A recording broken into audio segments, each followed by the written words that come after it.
से एक आर्टिस्ट एक कलाकार दूसरे कलाकार से सिर्फ मजाक करता है ताकि आप लोगों ने ही पवन सिंह को गायक बनाया और आप लोगों ने ही पवन सिंह को नायक बनाया। कहाँ ये सबके नसीब में है कि कोई सैड सॉन्ग गाए और हमारे ऑडियंस गरज दे। लव यू भैया। हर सनहिया लगा हवन बहुत बात नहीं नजरिया चुराना बहुत बात हो सनहिया लगा बहुत बात नहीं नजरिया चुराना बहुत बात हो।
भूखे रोआ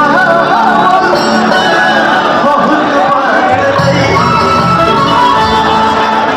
रोआ के हंसाना बहुत बात हो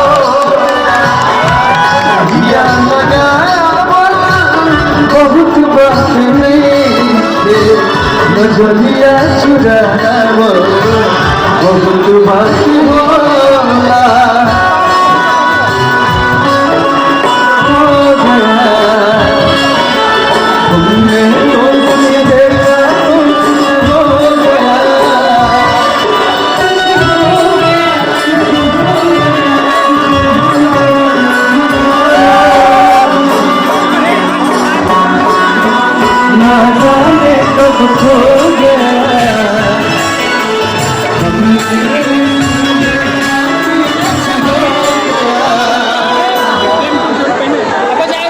परसों मेरा एक नई कंपनी से गाना आया है जिसका टाइटल है काल लेबू।